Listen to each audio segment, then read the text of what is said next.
Toutes nos histoires sont tirées de faits réels. Et pour préserver l'anonymat des protagonistes, des comédiens interprètent leur rôle.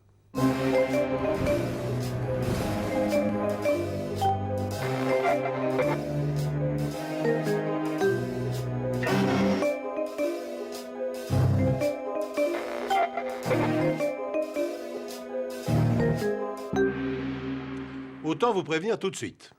L'histoire que je vous invite à regarder va vous sembler parfaitement rocambolesque. Mais combien de fois, à l'écoute ou à la lecture d'un fait divers, ne vous êtes-vous pas écrié « C'est incroyable, c'est impossible !» Et pourtant, l'histoire était parfaitement authentique. Tout comme celle-ci, qui commence un jour d'été torride sur une plage de la Côte d'Azur. Voici Bernadette Duval. À l'époque des faits, elle est en voyage de noces avec son mari Honoré. Nous étions sur une plage privée du côté d'Antibes. Le soleil cognait depuis 10 heures le matin. Et Honoré, fidèle à ses habitudes, ses mauvaises habitudes, avait refusé que je lui passe de la crème protectrice. Avec la canicule, les décès étaient nombreux et le balai des ambulances était incessant. Et c'est autour de 14 heures que nous avons décidé de rentrer à l'hôtel. Honoré était plutôt guilleré. Mais une fois arrivé dans notre suite, il s'est senti mal. Il était pâle. Il m'a dit qu'il avait chaud, froid, puis chaud. Il transpirait tout en claquant des dents. Donc, j'ai préféré appeler le room service et puis leur demander un médecin de toute urgence. C'est le docteur Sanchez qui a ausculté Honoré Duval sans se douter de rien. La femme était dans tous ses états. Il faut dire que son mari n'avait pas l'air bien. Alors j'ai pris sa tension, j'ai demandé ce qu'il ressentait. Enfin, il m'a donné que quelques bribes de réponse. Il m'a dit qu'il y avait des picotements, des suées, sensations de chaud et de froid. Puis elle m'a dit qu'ils avaient passé plusieurs heures à la plage. Alors, du coup, le diagnostic était facile. C'était une insolation carabinée. Ça fait rien d'extraordinaire d'ailleurs avec la chaleur étouffante du mois d'août. Il y a des tas de personnes âgées qui sont tombées comme des mouches. Enfin, excusez-moi l'expression. En tout cas, en sortant de l'hôtel ce jour-là, pas une minute, j'ai pu penser que ça pouvait tourner mal pour lui. Le docteur m'a prescrit du paracétamol, une crème apaisante contre les montées de fièvre. Il m'a dit de ne pas m'alarmer. Et il m'a dit qu'en fait, selon lui, Honoré avait juste besoin d'une bonne sieste, de boire beaucoup pour se réhydrater. Et qu'il m'a même précisé, dans 2 heures, tout ça ne serait qu'un mauvais souvenir. Mais malheureusement, rapidement, la situation s'est détériorée. Et Honoré avait de plus en plus de mal à respirer. Et puis d'un coup, il s'est évanoui. Il devait être à peu près 17 heures quand la réceptionniste du palace m'a téléphoné pour que je vienne d'urgence pour un malaise. Une fois sur place, j'ai vu que c'était le même patient. Sa femme était dans un état d'affolement encore pire. Il faut dire qu'elle avait des raisons d'être affolée. Son mari avait fait un malaise, le rythme cardiaque s'était ralenti considérablement. Il fallait l'emmener d'urgence à l'hôpital, alors j'ai appelé SAMU. Et... Enfin, le temps que l'ambulance arrive, c'était trop tard, quoi. Le cœur avait cessé de battre. J'étais effondrée. Quand j'ai compris que tout était fini, j'ai hurlé contre le docteur. Je pleurais de rage ou de haine, je ne sais plus. La femme était complètement hystérique. Elle disait que c'était de ma faute. Et puis moi, je ne savais pas quoi lui dire, quoi. J'avais jamais vu ça. C'est vrai qu'une insolation, ça peut être dangereux. Mais enfin, là, ça me paraissait quand même complètement démesuré. Enfin, toujours est-il qu'il était quand même bien mort des suites d'une insolation. Il a fallu que je signe le certificat de décès. C'était le premier de ma vie. Enfin, vous imaginez l'état dans lequel je me trouvais? Et puis, petit à petit, j'ai repris mes esprits, tout en répétant, comme pour me convaincre, Honoré est mort, mon mari est mort. Mais c'était un cauchemar. En quelques minutes, le voyage de noces de Bernadette Duval vire au cauchemar. Alors que la perspective d'une vie heureuse s'ouvrait devant elle, la jeune femme se retrouve à présent dans une chambre d'hôtel en compagnie du cadavre de son mari. Tandis qu'une ambulance est déjà en route pour emporter à la morgue la dépouille, Bernadette exige que le médecin lui accorde une ultime faveur. Je voulais rester encore quelques heures auprès de lui. Et c'est tout ce que je demandais, mais même pour ça, j'ai dû parlementer. Alors, j'ai un peu honte de vous dire ça, mais bon, c'est vrai que ça nous arrangeait. Hein. Les morgues des hôpitaux de la région étaient surchargés à cause de la canicule. Bon, puis moi, j'étais quand même un peu bouleversé par toute cette histoire, donc... bah oui, même si c'était interdit, quoi, je lui ai donné ce droit. Pendant les 2 heures qui ont suivi, il a fallu que je contacte toute la famille d'Honoré. Alors là, c'était l'horreur. Sa mère, son père, sa sœur, tout le monde était en pleurs. Je tournais en rond entre le salon et la chambre. Je me demandais ce que j'allais devenir. Et puis, soudain, j'entends un bruit. Et là, vous n'allez pas me croire.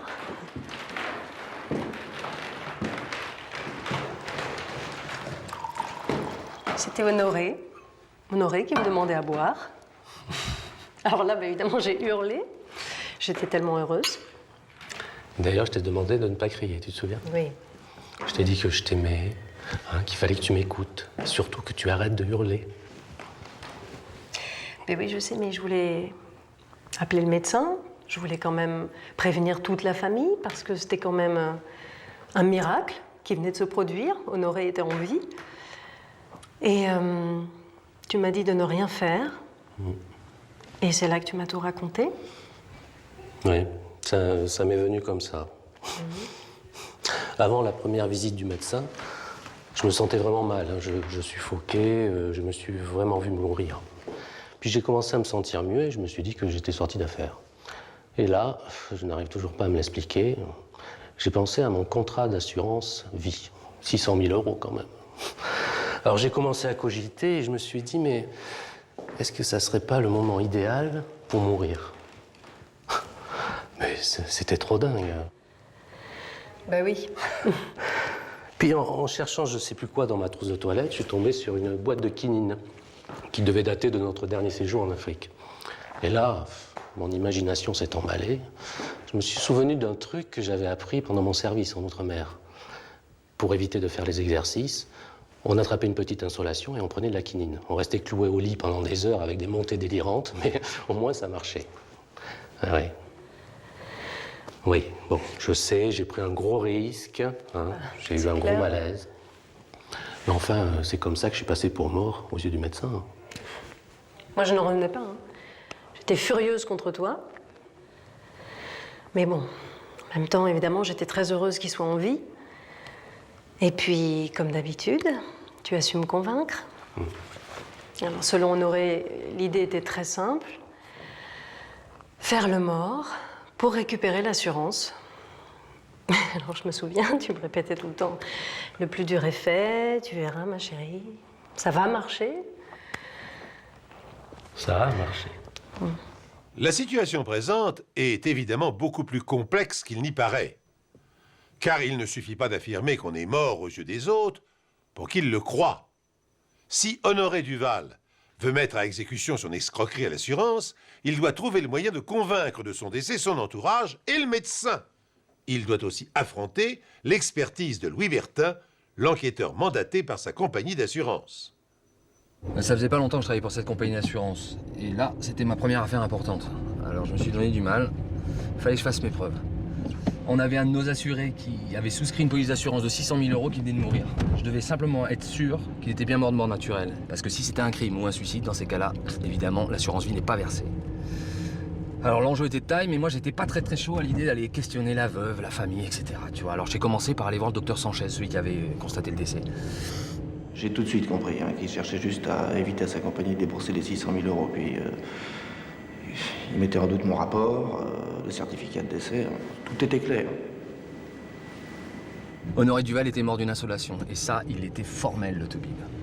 Mais je sais pas, moi j'avais un doute qui reste... Ah, je sais pas. C'est toujours pareil. Tu sais, quand l'assurance vie est souscrite très peu de temps avant le décès, moi, j'y crois pas. Je pensais qu'il y avait un loup. Et comme dans un vieux polar, je voulais trouver le coupable. Et pour moi, ça faisait pas de doute, c'était sa femme. Alors j'ai décidé d'aller à l'hôtel où étaient descendus les époux Duval, près d'Antibes. Et la confrontation entre le détective et la fausse veuve va avoir lieu. Ah, qu'est-ce que j'aime cette maison. Mais bon, Heureusement que le médecin m'a prévenu de l'arrivée d'un type de l'assurance. J'ai dit à Honoré de retourner se coucher. Je lui ai mis du fond de teint pour qu'il ait un teint verdâtre. Et j'ai refermé la porte de la chambre. Lorsque le détective est arrivé, il avait l'air très soupçonneux. Et moi, je devais jouer le rôle de ma vie.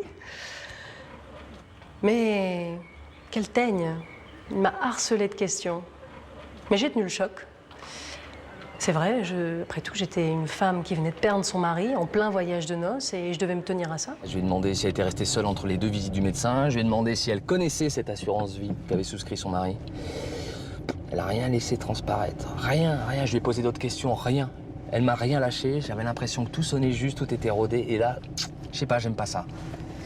Alors du coup, j'ai demandé quand même à voir la dépouille du mari. Et là, j'ai fait une erreur. Je suis pas resté assez longtemps, je sais pas ce qui m'a pris, j'ai voulu être humain, j'ai pas voulu m'attarder devant son chagrin, etc. Je suis resté 5 minutes, je suis parti. Et là, erreur fatale. Quand il est sorti, j'ai attendu quelques minutes avant d'aller voir Honoré. Et là, j'ai complètement craqué. Pourtant, il fallait encore tenir 2 jours, jouer le jeu jusqu'à l'enterrement. Alors le soir de ma rencontre avec Madame Duval, je suis retourné à Paris. Il fallait que je fasse un rapport à mon patron. Mais j'avais rien, aucune preuve. Si ce n'est ces doutes qui persistaient. Après le départ du monsieur de l'assurance, j'ai rappelé le médecin. Je lui ai dit que j'allais m'occuper de tout. Et puis bien sûr, je l'ai remercié pour tout ce qu'il avait fait. Et ensuite, j'ai fait rapatrier le corps d'Honoré chez nous. Alors le lendemain, je continuais les recherches au bureau. Et là, j'ai appelé 2 amis policiers. Ils m'ont permis d'avoir accès à un casier judiciaire, celui d'un certain Honoré Duval, tombé pour escroquerie 5 ans auparavant. Et là, j'étais content parce qu'enfin, je l'avais ma piste, tu vois. Et du coup, je me suis dit, allons au cimetière. J'ai voulu assister à l'enterrement. Planqué, à l'abri des regards. Alors une fois arrivé à la maison, il a fallu faire croire à tout le monde, bien sûr, que j'étais mort. Donc on a réduit les visites au maximum. Bernadette m'a maquillé. Et seuls mes parents sont rentrés dans la chambre où j'étais allongé. Avec les volets clos et dans la pénombre, ils se sont rendus compte de rien. Ils ont vu que du feu. Les pauvres, hein. Mais j'étais obligé d'aller au bout du processus. Le matin de l'enterrement, un peu plus de 48 heures après son décès, les pompes funèbres sont arrivées pour prendre le cercueil. Je leur ai fait croire que je m'étais chargée d'y placer la dépouille d'Honoré, avec 2 amis très proches. Ils ont donc emmené le cercueil, avec plein de sacs de sable. Arrivé au cimetière, il y avait, je sais plus... Cinquantaine? Oui, une cinquantaine de personnes. Et là, il a fallu que je me remette un peu dans la peau de la veuve éplorée. Mais le détective de l'assurance assiste lui aussi aux funérailles. Je m'étais installé là-bas, sur le muret. J'ai observé toute la scène à la jumelle. Il y avait les amis, il y avait... Toute la famille était là, apparemment. La veuve était parfaite. Je pense qu'elle a même pas lâché le morceau. Quand la mère d'Honoré Duval s'est effondrée dans une crise de nerfs, elle a rien lâché, rien. Enfin bon, en tout cas, moi j'ai rien eu de plus ce jour-là et je suis rentré à Paris. Et... J'avais rien si ce n'est que ce doute et... tu sais, un escroc, ça reste un escroc. Et... Après, tout s'est déroulé comme prévu. Je suis passée au siège de l'agence 2 jours après pour récupérer les 600 000 €.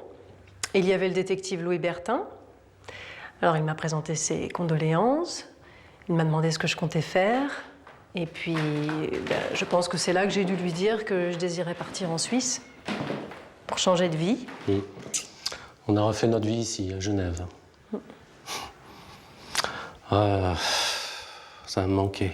Oui, moi aussi, beaucoup. Bon, ça a été un changement radical parce qu'on a perdu tous nos proches avec cette histoire, bien évidemment. Mais on a gagné une vie de prince. C'est vrai. Ma chérie. Ça peut paraître bizarre, mais bon, c'était vraiment notre choix. Et aussi incroyable que cela puisse paraître, la supercherie fonctionne parfaitement. Puisqu'elle n'a aucune raison de douter de la réalité du décès, la famille de Duval assiste tristement à ses funérailles. Et sa veuve touche l'intégralité de la prime d'assurance. Dès lors, installés en Suisse, les époux Duval s'offrent une nouvelle vie très confortable. Tout irait donc pour le mieux dans le meilleur des mondes de l'escroquerie si le détective Bertin avait définitivement renoncé à poursuivre son enquête. C'est quelques mois après. J'étais en Suisse pour une affaire. Et une fois l'enquête bouclée, j'ai décidé d'aller à Genève. Je sais pas, j'avais encore dans la tête cette histoire du Val. Je voulais en avoir le cœur net. Alors j'ai appelé mon patron, je lui ai demandé si je pouvais rester 2-3 jours de plus. Et là, je commençais à faire des recherches pour retrouver l'adresse d'une certaine Bernadette Duval. Libra, c'était son nom de jeune fille. J'ai cherché, j'ai finalement trouvé son adresse. Et à 5h du matin, j'ai décidé d'aller planquer devant la propriété de la veuve. Ça n'a pas été très long, au bout de quelques heures, dans le jardin, j'ai vu un homme. C'était Honoré Duval. J'avais enfin la preuve. J'étais dans l'allée, nous étions sur le point de partir à Durban pour 6 mois, histoire de passer du bon temps. Moi, je m'en souviens très bien. J'étais en train de charger la voiture quand j'ai vu ton visage se décomposer. Derrière la grille, c'était lui. Je l'ai reconnu tout de suite. Le détective. Et là, sur le coup, j'ai pas réfléchi. J'ai crié « Honoré, va-t'en ». Mais c'était trop tard. Nous avions perdu. C'est comme ça que nous avons perdu la partie. Et oui, les Duval ont perdu la partie, en effet. Mais aussi cette belle maison qu'ils ont tenu à revoir une dernière fois. Grâce à l'intuition et à l'acharnement d'un jeune détective, Honoré Duval est revenu parmi nous d'entre les morts. Démasqué, arrêté, extradé vers la France avec son épouse, le ressuscité a été condamné à une peine de 2 ans de prison pour falsification d'identité et escroquerie. Et leurs biens ont été confisqués au profit de la compagnie d'assurance.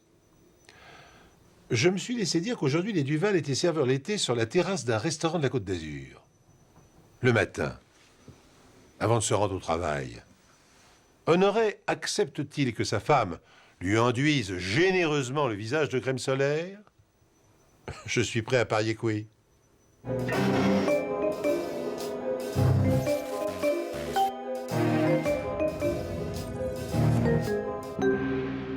L'histoire incroyable qui va suivre a pour théâtre un immeuble vétuste situé dans le quartier populaire d'un grand centre urbain. Derrière la façade grisâtre, vivent des familles sans toit, souvent sans patrie, des vies brisées ou en transit, en attente de papier, d'un métier, d'un avenir.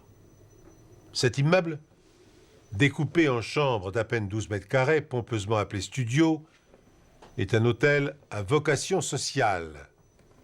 Gilbert Morin, le marchand de sommeil, vit, tout comme les personnes qui l'hébergent, des allocations sociales qui lui sont versées pour le paiement des loyers. Mais, à la différence de ses familles, lui, il en vit confortablement. Monsieur Morin réfute catégoriquement l'appellation de marchand de sommeil. La réputation qui nous est faite est injuste. Donc, alors qu'on prend en charge la misère du monde, avec les moyens du bord, bien sûr. Mon hôtel était peut-être pas un 3 étoiles, mais j'ai sauvé de la rue des centaines de personnes en difficulté. Moi, je me considère comme un travailleur social. Voilà. Moi, je fais du social. Nous avons retrouvé Amina, qui a vécu chez Monsieur Morin et qui s'en souvient. À l'époque, on était des sans-papiers. On avait passé plusieurs nuits dans la rue avec les enfants. Alors on était bien contents quand on a trouvé le meublé de Monsieur Morin. Seulement, 1 200 € pour 12 mètres carrés avec les toilettes sur le palier, c'est un peu cher quand même. Madame Cardon, c'est la voisine. Une voisine bien curieuse. Je suis née dans ce quartier. Alors j'ai eu le temps de voir la dégradation du voisinage. Quand j'ai vu qu'ils transformaient cet immeuble en hôtel, enfin en hôtel, je me suis dit, ça y est, ça va être le Bronx. Alors, depuis, je veille. Et croyez-moi, rien ne m'échappe. D'ailleurs, j'ai prévenu Morin. Le moindre pet de travers et j'appelle la police. Parce que, mais ils ont le droit d'être des nécessiteux, mais si on laisse faire, mais ça va être dealer, criminel et compagnie. Il y avait des carreaux cassés, l'électricité n'était pas aux normes, et de l'humidité qui suintait des murs. C'était dangereux, surtout pour les enfants. Oh. Monsieur Morin était très dur avec nous parce qu'on n'avait pas de papier. Il nous disait, vous payez ou vous partez. Il y en a des centaines comme vous derrière qui attendent. Mais moi, je savais qu'il était dans l'illégalité. Alors un jour, je lui ai dit, Monsieur Morin, Vous pouvez prier que la police ne mette jamais son nez dans vos affaires, parce que vous n'êtes pas un honnête homme. Et dans cet établissement pour le moins louche, la voisine va remarquer un drôle de locataire au numéro 26. J'ai tout de suite remarqué les bizarreries du locataire du 26 parce que son volet était cassé. Chaque soir, il rentrait à 23h et il repartait le lendemain matin à 6h précises. Toute la nuit, la lumière restait allumée. Et que je te déménage des meubles et que je te fais je sais pas quoi. En fait, il ne rentrait dans sa chambre que la nuit et pour travailler. Mais c'était pas normal. Madame Cardon, la voisine, m'a demandé d'enquêter sur les activités du locataire du studio 26. Moi, j'étais ennuyé. D'abord parce que c'est pas dans mes habitudes, et puis parce que les activités de mes locataires ne me regardent pas. Alors là, j'ai dit clairement à Morin de s'occuper des bizarreries de son locataire parce que moi, sinon, j'appelais la police. Vous savez pas ce qu'il m'a répondu? Qu'il l'avait jamais vu. Tel que. Et alors? Il avait réservé le studio par téléphone et voulait être dérangé sous aucun prétexte. Comme en plus il payait rubis sur l'ongle, j'avais aucune raison de me plaindre. À force de raconter des histoires, la voisine a persuadé tout le monde que le locataire du 26 était un gangster. Et personne ne pouvait dire le contraire puisque personne ne l'avait jamais vu. Mais le Morin, il voulait pas bouger. Finalement, je lui ai dit, ou vous faites la police chez vous ce soir, ou c'est la police qui le fera. Tel que. Il avait peur qu'un gros bras débarque et le dérouille. Mais il avait encore plus peur que la police ne vienne à l'hôtel et découvre la salubrité des lieux, alors qu'il avait reçu des subventions pour faire les travaux. Quand j'y pense, vraiment j'ai été ridicule, hein. J'aurais bien mieux fait d'appeler la police ce soir-là. Gilbert Morin monte une à une les marches qui le mènent jusqu'au studio numéro 26. Il transpire abondamment tandis que sa main, moite, palpe la bombe lacrymogène dissimulée au fond de sa poche. Il frappe à la porte. Pas de réponse. Morin glisse alors son passe dans la serrure. La porte s'ouvre brutalement. Et son cœur fait un bond dans sa poitrine. Surprise. En face de lui se trouve un petit bonhomme, aussi terrorisé que lui. Le studio misérable est encombré d'un attirail étonnant, plaques de zinc, tresse à main et flacons de substances chimiques trônent au milieu de la pièce. Le terrible locataire du 26 tremble comme une feuille. Le proprio, c'est un objet dans sa poche, comme un pistolet. Il était tellement nerveux, j'ai cru qu'il allait me tirer dessus. Fallait voir le décor. D'abord, j'ai pensé que c'était un artiste. Puis tout d'un coup, j'ai aperçu un billet de 100 € qui séchait sur un fil. Imaginez ma surprise. J'ai dit, Monsieur Morin, c'est vrai, je suis un faussaire. Ne me dénoncez pas à la police, s'il vous plaît. Je n'ai pas de papier, je ne veux pas finir en prison. Tenez ce billet, il est pour vous. Dénoncer ce trafic sous mon toit, c'était risquer de voir fermer mon établissement, jeter une centaine de familles à la rue. J'ai dit, prenez-le. Prenez-le, vous ne risquez rien. Avec ma méthode, je ne peux en faire qu'un seul par jour. Mais je vous assure, sans me vanter, ils sont parfaits. Et ne pas dénoncer ce trafic, c'était de toute façon être complice. Malgré moi d'ailleurs. Mais c'est comme ça, au regard de la loi, j'étais déjà complice. Il a glissé le billet dans sa poche et m'a dit « Je vais prendre du temps pour réfléchir et savoir si je vais vous livrer à la police ou pas. » Oui, j'ai pris un billet qui séchait là, mais pour voir. Puis ce que j'ai vu, c'est que les commerçants du quartier l'ont accepté sans problème. Le lendemain, je me précipite sur Morin. Alors, et qu'est-ce qu'il me répond?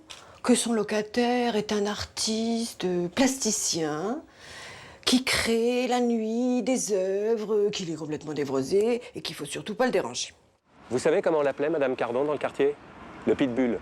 Parce qu'elle avait la réputation de jamais lâcher prise. Avec mon mari, on rêvait la nuit qu'un juge vient et voit ce que faisait Morin avec l'argent qu'il recevait pour aider les gens. Mais nous, on pouvait rien faire.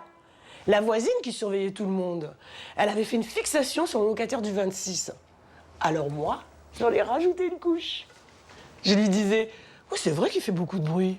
Mais moi, j'avais mes informateurs et j'ai tout de suite compris que Morin s'était moqué de moi.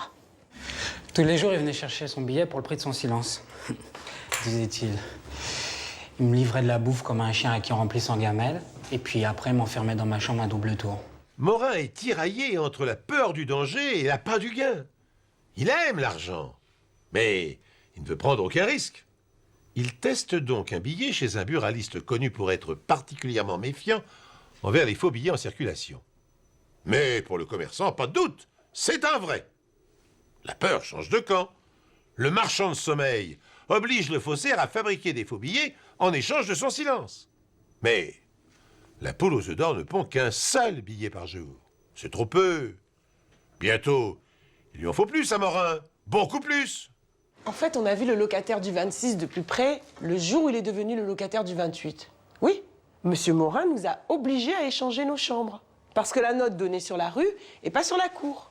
Comme ça lui permettait d'éviter la surveillance du pitbull. Mais nous, on a perdu 1 mètre carré. Quand j'ai su que le Morin, il avait fait déménager son locataire du 26, j'ai tout de suite compris qu'il me cachait quelque chose. S'il croyait me faire lâcher le morceau, il se trompait lourdement. J'ai fait ni une ni deux et je suis allée au commissariat. Vous savez pas ce qu'ils m'ont répondu? Déménager n'est pas un délit, on est en République, madame, tel que. Oui, c'était en attendant de prendre une décision. Je l'ai installé dans une chambre plus spacieuse et plus claire. Pour qu'il puisse travailler dans de meilleures conditions. J'étais son prisonnier.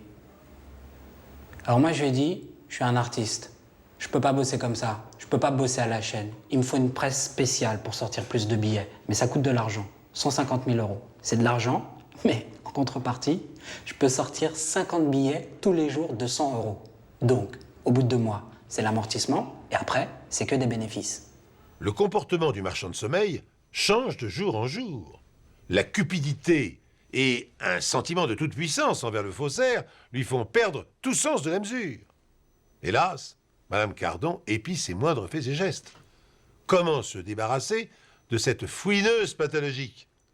Un instant, M. Morin envisage de la faire assassiner, mais il y renonce car il a une meilleure solution.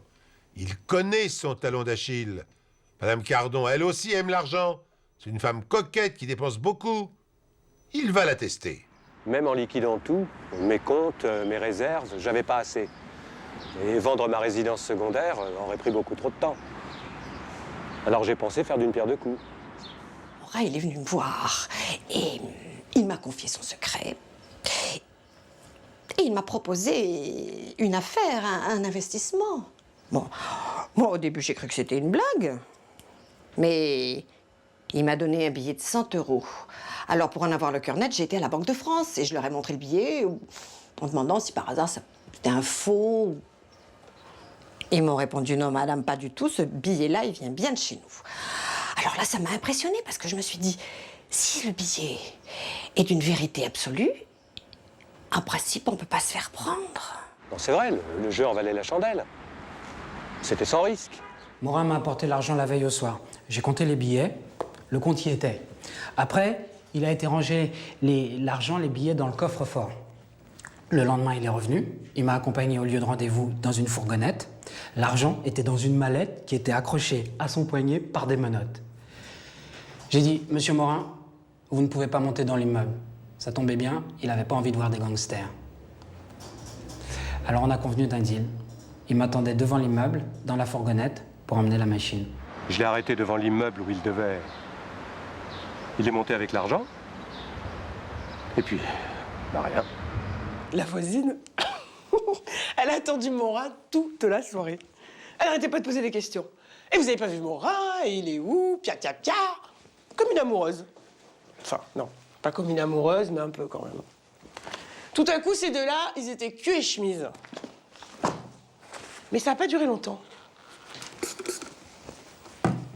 Ce soir-là, Morin, il est rentré très tard, la queue entre les jambes, tout triste. Le voisin du 26, il avait disparu, comme ça. Alors moi, je suis allée voir Morin pour récupérer notre meublé, puisqu'il était plus grand. Ah ben, il nous a virés comme des malpropres. J'ai tout perdu. Tout. 30 ans d'économie honnête pour quelques jours de dérapage. Disparu, qui m'a dit. Envolé. Comment ça, envolé? Bah oui. Et comment voulez-vous qu'on aille se plaindre à la police? Et pourtant, on est des victimes. Moi, faire des faux billets, je sais même pas dessiner. J'ai jamais été malhonnête. Les billets, ils étaient tous vrais. En fait, je suis un peu un Robin des Bois. Vous savez, je vole aux riches pour donner à moi, en fait. Ouais, je choisis des gens qui ont la conscience lourde, qui aiment l'argent. Il faut qu'ils en aient, c'est important. Et ça marche. Pas tout le temps, mais souvent. En fait, parce que j'ai été pauvre pendant longtemps. Voilà. Et puis j'aime bien les marchands de sommeil. Vous savez pourquoi? J'ai passé mon enfance dans ce genre d'endroit. Alors j'arrive, je m'installe, j'attire l'attention, et après, hop. Vous voyez? Ça fait 2 semaines que je suis dans cet endroit. Des pioles minables, un loyer, avec ça tu te payes un 3 pièces au pied de la tour Eiffel. Le proprio, je le sens bien. Je sens qu'il va bientôt croquer dans le beefsteak.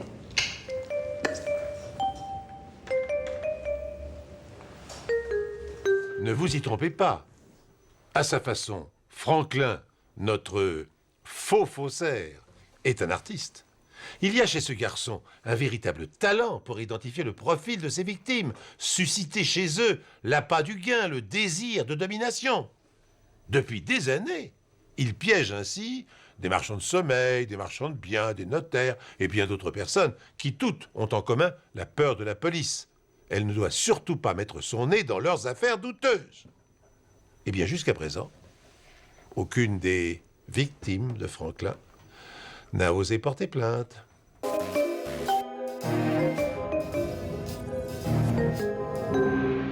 L'imagination est le propre de l'homme. Imagination fertile des romanciers, des artistes. Imagination spéculative des scientifiques. Imagination pragmatique des escrocs. L'histoire que vous allez suivre dans un instant m'a été rapportée il y a longtemps par un ami journaliste grand amateur de faits divers. Je ne l'ai pas oubliée car elle illustre non sans humour l'ingéniosité que peuvent déployer certains arnaqueurs. Regardez plutôt. Mon histoire se déroule à Paris en juillet 1972. La ville s'est vidée d'une partie de ses habitants et les entreprises tournent au ralenti. Ainsi en va-t-il de la succursale d'une banque de quartier quand se présente au guichet un homme élégant. Appelons-le Monsieur Dupont. Isabelle Morin était employée au guichet ce jour-là. C'était le début des vacances. Et comme chaque année, c'est une période où l'on voit moins de monde arriver, surtout le matin. Il est entré dans le hall, a repéré mon guichet, s'est approché en me souriant. Et c'est là qu'il m'a dit qu'il voulait ouvrir un compte chez nous. Un compte pour une société récemment créée. Étant donné que c'est le genre de prestation que traitait notre directeur, je lui ai demandé de patienter 3 secondes. Il fallait le prévenir d'abord. Compte tenu du peu de monde qu'il y avait cette journée-là, mon patron est arrivé dès que j'ai raccroché le combiné. Ils se sont serrés la main et sont partis vers les bureaux. Monsieur Martin est le directeur de cette agence de quartier. Il se souvient très bien de ce client particulier. Monsieur Dupont m'a paru tout ce qu'il y avait de plus convenable. Il s'est présenté comme étant le directeur d'une agence de publicité qu'il venait tout juste d'enregistrer. Les statuts en faisaient foi. Il m'a décrit son activité comme étant la revente d'espaces publicitaires dans les différents journaux d'alors, la presse en général. D'après les besoins du client, il répartissait ensuite les différentes annonces sur les supports qui semblaient le mieux leur convenir. C'était assez malin à l'époque. Ensuite, il m'a expliqué que son affaire ne démarrait réellement qu'au début septembre, à la rentrée de septembre. Pour l'instant, il ne voulait que déposer la somme nécessaire pour ouvrir un compte de ce type, c'est-à-dire aujourd'hui la somme de l'équivalent de 2 000 €. Cependant, dès que l'affaire marcherait, les bénéfices ne tarderaient pas à rentrer. Il prévoyait, pour la fin octobre, de faire un chiffre d'affaires de l'ordre de 500 000 €. Cela me paraissait une affaire extrêmement rentable. Et l'élégant fondateur de la société Trésor Publicité ouvre un compte et y dépose son capital social, soit environ 20 000 francs de l'époque. Comme il en avait averti le directeur, durant plusieurs semaines, le compte ne bouge pas. Ni retrait, ni dépôt. Enfin, le 3 septembre, celui qui se prétend publicitaire réapparaît dans l'agence. Il est arrivé près du comptoir avec son éternel sourire. Mes collègues m'enviaient. Un jeune homme aussi bien mis, ça sortait du lot. Puis il est venu récupérer son carnet de chèques. Et il a ajouté qu'étant donné que les vacances étaient terminées et que son activité de vente d'espaces publicitaires reprenait pour de bon, On risquait de recevoir une quantité non négligeable de versements sur son compte, que des petites sommes à la fois. Et il s'est même excusé du désagrément que cela pouvait éventuellement me causer. Dans ce métier, il faut être très attentif aux nouveaux comptes. Avec le temps, on sait à qui on a affaire. Donc vers la mi-septembre, j'ai vérifié le compte de cette société. Comme prévu, l'argent commençait à rentrer rondement. Et comme M. Dupont n'avait effectué aucun retrait, il y avait déjà 250 000 € sur le compte, enfin ou l'équivalent. C'est une affaire qui roulait bon train. C'était un exemple à suivre. Pour moi, un client en or. Et le chiffre d'affaires de la société Trésor Publicité progresse rapidement. Des dizaines de chèques viennent très régulièrement gonfler le compte. Le directeur de l'agence bancaire s'étonne néanmoins de n'avoir à enregistrer aucun débit. Comment Trésor Publicité s'acquitte-t-il des salaires de ses employés? Comment règle-t-il ses frais courants, les loyers de ses bureaux? Le directeur soupçonne M. Dupont de posséder d'autres comptes dans d'autres banques. Mais peu lui importe après tout. Pourquoi s'alarmer? Les transactions semblent parfaitement régulières. Un mois après l'ouverture de son compte, le client se présente à nouveau et sa demande, cette fois, sort de l'ordinaire. 1,02 s'il vous plaît. Monsieur Dupont est entré, il a même dit bonjour au vigile. Puis il m'a demandé s'il pouvait rencontrer à nouveau le directeur pour l'entretenir d'une nouvelle affaire. Rien de plus normal. Il avait l'air emballé. Il avait un nouveau projet, son business semblait fort bien marcher. Alors je lui ai dit, très bien, discutons-en. Alors monsieur Dupont m'a expliqué qu'on lui proposait une nouvelle affaire, intéressante. Mais pour ce faire, il lui fallait disposer d'une somme d'argent importante. Mais ça lui permettrait d'augmenter son capital de façon conséquente. Alors il m'a demandé ensuite quel était le solde de son compte. Après vérification, le total devait avoisiner l'équivalent de 550 000 €. En revanche, lorsqu'il m'a demandé s'il pouvait disposer de cette somme en espèces, je me suis franchement inquiété. Non pas que je me souciais de son nouveau projet ou de ses intentions, mais surtout de sa propre sécurité. J'ai essayé de le convaincre de la difficulté qu'il y avait à ne pas se faire voler, qu'il valait mieux utiliser un chèque. Il m'a rassuré, il m'a dit qu'il n'irait pas loin et puis que de toute façon, il prendrait le plus de précautions possible. Nous sommes donc convenus qu'il passerait le lendemain après-midi prendre la somme en question. Bien que le banquier s'étonne toujours d'une procédure aussi inhabituelle, il remet, le lendemain matin, la somme convenue à M. Dupont. Ce dernier promet de réalimenter rapidement son compte et puis il disparaît. L'histoire rebondit 2 mois plus tard, lorsqu'un certain Pierre Villandret trouve dans son courrier une lettre du Centre de perception des impôts. Il s'empresse de décacheter l'enveloppe. Et voilà le courrier que j'ai reçu. Monsieur, vous êtes redevable au titre de l'impôt sur le revenu pour l'exercice 1971-1972 de la somme de majorée de 10% de retard, etc., etc. Les bras m'en sont tombés. J'étais moi-même allé déposer mon dernier tiers dans la boîte aux lettres du centre des impôts de mon arrondissement. C'était évidemment impossible. Et 10% de pénalité de retard en plus, là, rien à faire. Alors j'ai décidé de leur répondre par retour du courrier.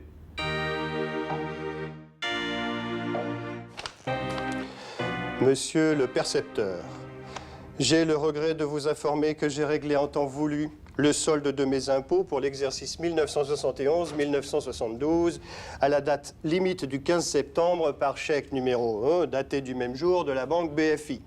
Veuillez agréer, monsieur, l'expression. Des lettres comme ça, on en reçoit tous les jours. Il y en a quand même toujours un ou deux qui essaient de... Ça n'a rien d'extraordinaire. Mais il faut quand même effectuer les vérifications nécessaires. Du côté de nos fichiers, le versement de monsieur Villandret n'apparaît nulle part. Je ne me suis pas posé de questions. Je lui ai renvoyé immédiatement un autre courrier. Je ne comprenais plus rien à cette histoire. Surtout qu'entre-temps, j'avais vérifié que mon compte avait été débité. J'ai pris immédiatement rendez-vous avec le percepteur. Convaincu qu'il s'agit d'une déplaisante erreur administrative qui va rapidement s'éclaircir, Villandré se précipite au centre des impôts, muni de son relevé bancaire et de la souche d'un chéquier prouvant sa bonne foi. Le percepteur constate qu'effectivement, les sommes ont bien été débitées. Une enquête est ouverte. Elle révèle bientôt que le cas de Villandré n'est pas isolé. Des dizaines d'autres contribuables sont confrontés à un cas similaire. Ils se sont honnêtement acquittés de l'impôt sans que le Trésor public n'ait trace de leur chèque. Nos recherches nous ont permis de repérer la petite banque de quartier où l'on avait changé les chèques disparus. Le tout était mis au crédit d'une certaine agence de publicité du nom de Trésor Publicité, enregistrée au nom d'un certain Monsieur Dupont. Disparu, le soi-disant Monsieur Dupont. Disparu, les 550 000 euros, sans aucun doute. L'imagination est le propre de l'homme, vous ai-je rappelé au début de cette histoire, et en l'occurrence, celui qui s'était fait connaître sous le nom de Monsieur Dupont ne manquait pas d'astuces pour flouer le trésor public et des dizaines de contribuables. Ayant constaté que de nombreuses personnes attendent la toute dernière minute pour s'acquitter de l'impôt, notre aigrefin avait introduit un sac en plastique dans la boîte aux lettres de la perception du centre d'un quartier réputé riche et bourgeois. Ayant attendu que les retardataires y déposent leur chèque correspondant au règlement du dernier tiers, il avait ensuite retiré le sac, généreusement garni. La suite, vous la connaissez, ou du moins en partie. Pour alimenter le compte de la société Trésor Publicité, Dupont avait habilement rajouté avec des stylos de différentes couleurs les 3 dernières lettres du nom du bénéficiaire.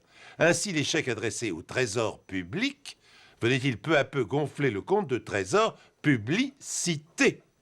Il avait ensuite suffi à Dupont de retirer l'argent et de disparaître, son forfait accompli.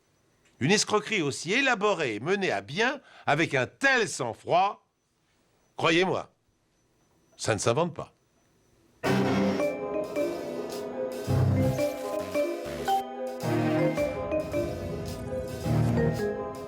Qui n'a jamais espéré voir sa vie transformée d'un coup de baguette magique? Certains jouent au loto, même si la probabilité d'empocher le gros lot est infinitésimale. D'autres attendent sans trop y croire l'héritage improbable d'un oncle d'Amérique. D'autres encore se contentent de rêver. Arlette Janson, l'héroïne de cette histoire, fait partie de cela. Jusqu'au jour où le destin, ou la chance, lui fait signe. Car entre chance et destin, la différence est parfois mince. Tenez, à vous de choisir votre version. Ça s'est passé il y a 3 ans. À cette époque, je ne travaillais pas. C'est pas que je suis feignante, mais bon, je savais pas trop quoi faire. Ce jour-là, j'avais décidé de me faire un petit plaisir, ou au moins de rêver. Bref, je me baladais dans un quartier chic. Je faisais du lèche-vitrine. Enfin, juste comme ça, hein. Parce que je savais très bien que je n'avais pas les moyens de me payer le moindre bout de tissu de ces boutiques. Quand soudain, je l'ai vu, chez Galfino. Je l'ai vu, là, devant moi, à presque me narguer. Je n'arrive pas à l'expliquer, même si cela semblait impossible, je savais que je l'aurais. Cette ravissante robe bleue. Je savais qu'elle serait bientôt à moi. Et puis, il y avait le mariage de Sylvie, ma sœur. Alors, je me suis approchée pour voir le prix. 3 000 €. Enfin bon, je ne sais pas pourquoi, le soir, j'en ai quand même parlé à Jean-Jacques. J'en revenais pas. C'était une robe bleue qu'elle m'avait décrite en détail. Une robe bleue. Elle me disait que c'était pour le mariage de sa sœur et que, voilà, elle avait rien à se mettre. Elle arrêtait pas de parler de cette robe. Arlette, elle est comme ça, de toute façon. Quand elle veut quelque chose, il faut absolument qu'elle l'ait. Même si c'est pas raisonnable, hein. Même si c'est pas possible. Et là, je peux vous dire que c'est pas possible du tout. Parce que 3 000 €, une robe à 3 000 €, vous vous rendez compte? 3 000 € quand on gagne 1 200 par mois, je suis désolé, hein. C'est impossible. J'étais sûre de sa réaction. Mais c'était plus fort que moi, j'en avais même rêvé pendant la nuit. Le lendemain, j'ai attendu que Jean-Jacques parte au travail. Je suis retournée à la boutique. Elle était toujours là. Et j'étais comme aimantée. Je voyais bien la vendeuse qui me regardait avec un petit air méprisant. J'étais employée chez Galfino depuis 8 ans. Alors nos clientes, ou au moins nos clientes potentielles, j'étais capable de les détecter au premier coup d'œil. Tout le monde n'a pas les moyens de s'offrir une robe de plusieurs milliers d'euros. Alors quand j'ai vu cette dame, Madame Janson, qui était collée devant notre vitrine. Je me suis tout de suite demandé ce qu'elle voulait. J'arrive vraiment pas à l'expliquer, hein, mais il me fallait cette robe. Le surlendemain, j'y suis encore retournée.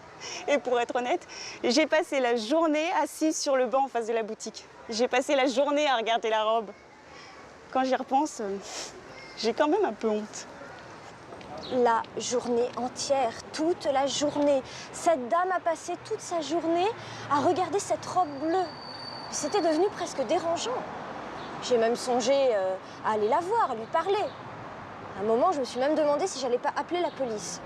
Il devait être 16 h quand j'ai vu arriver une dame très élégante qui s'est assise sur le banc à côté de moi. Téléphone collé à l'oreille. Elle parlait à une de ses amies d'un voyage à Rome. Elle était énervée, elle n'arrivait pas à trouver de billets. Je l'ai détestée. Elle représentait tout ce que je n'étais pas. C'était le genre de femme à pouvoir se payer ma robe sans aucun souci. Elle est rentrée dans le magasin. Thérèse de Valmarin est cette femme bourgeoise et désinvolte qui agace Arlette Janson. Je devais aller à Rome avec mon amie Rose. Nous voulions tester un nouveau golf qu'un ami venait d'ouvrir. Mais évidemment, on s'y est pris au dernier moment. Donc, impossible d'avoir des places sur les vols réguliers. C'est pour ça que je suis allée voir mon grand ami Galfino, vous savez, le couturier. Oh, non seulement il crée de magnifiques robes, mais en plus, il a un réseau de connaissances très utile. Et une fois de plus, il m'a sauvé la mise. Il m'a trouvé 2 places sur un avion privé qui partait du Bourget. En 2 heures, j'avais mes 2 billets. Oh, j'étais absolument folle de joie, folle de joie. Elle est revenue sur le banc, elle était euphorique. Je l'ai encore plus détestée. Elle a rappelé son amie pour lui annoncer qu'elle avait les 2 billets. Je crois qu'elle n'a même pas vu que j'étais là d'ailleurs. J'ai préféré partir. Mais après avoir regardé d'autres boutiques, je n'ai pas pu m'empêcher de repasser devant Galfino, juste une dernière fois. Je suis allée sur le banc, et là, c'était comme une apparition. Au pied du banc, il y avait un sac de marque qui avait été oublié. Il n'y avait personne d'autre que moi. Et j'ai regardé dedans pour trouver les papiers de la propriétaire. Et là, j'ai vite compris que c'était celui de celle que j'avais déjà appelée la bourgeoise. J'avais fait du shopping, j'étais extrêmement chargée. Et c'est en arrivant à ma voiture que je me rends compte que je n'avais plus de sac à main. Enfin, j'avais tout dedans. Mes papiers, de l'argent liquide pour mon fils et surtout les 2 billets d'avion pour Rome. Alors, je suis retournée chez Galfino, mais il n'avait rien vu. Et c'est alors que j'ai pensé au banc d'où j'avais appelé Rose. Mais là-bas non plus, pas de sac à main. Ah, je peux vous dire que ce soir-là, j'étais de très mauvaise humeur, très contrariée, vraiment. Arlette Janson s'empare du sac à main et elle le serre un moment sur ses genoux. Arlette n'est pas une voleuse et son premier réflexe, bien sûr, est de le déposer au commissariat de police le plus proche. Mais sa curiosité est la plus forte. Alors elle entrouvre le sac timidement et détaille son contenu. Au milieu d'un fatras de produits de maquillage, de fiches de restaurant, de clés, de carnets d'adresses, elle découvre dans un portefeuille une liasse épaisse de billets de banque. Elle le referme précipitamment, puis l'ouvre à nouveau et compte discrètement les billets. 1, 2, 3, 4. Le sac renferme une véritable petite fortune. 6 billets flambant neufs de 500 €. J'ai cogité toute la nuit. Je savais que ce que j'avais fait, c'était mal. Le lendemain, je suis retournée dans le quartier pour aller au commissariat. Mais vraiment, c'était plus fort que moi. J'avais des images du mariage de ma sœur. J'ai filé à la boutique. La robe était toujours là. Quand je l'ai vue entrer dans le magasin, j'ai presque pris peur. Et je vous rappelle qu'elle n'avait pas du tout le profil de nos autres clientes. C'est vrai.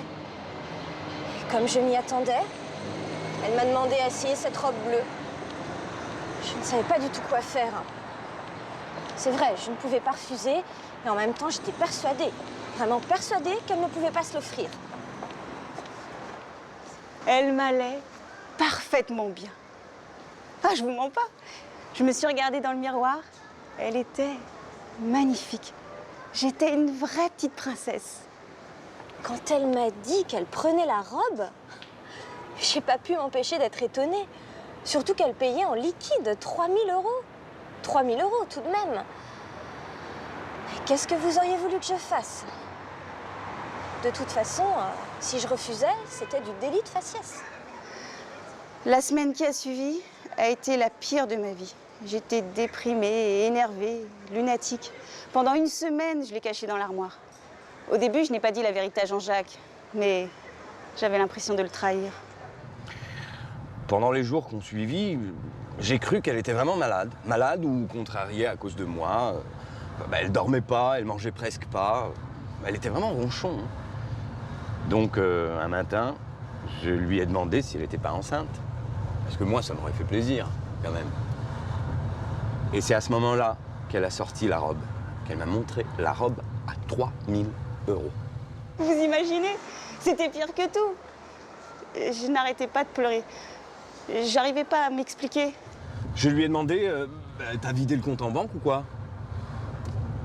On avait quelques économies, un peu de sous sur le compte, mais en fait, c'était pas du tout comme ça qu'elle s'était acheté la robe. Ah non? Et quand j'ai appris la vérité, je peux vous dire que j'aurais préféré qu'elle ait vidé le compte en banque. Hein. J'aurais jamais pensé qu'Arlette puisse faire un truc pareil. Ma femme voleuse. Au début, il n'a pas crié, Jean-Jacques, mais c'était pire. J'aurais préféré qu'il hurle. Il m'a juste dit qu'il s'était trompé sur mon compte. J'ai même eu peur qu'il demande le divorce. Ensuite, j'ai explosé complètement. Je suis devenu fou.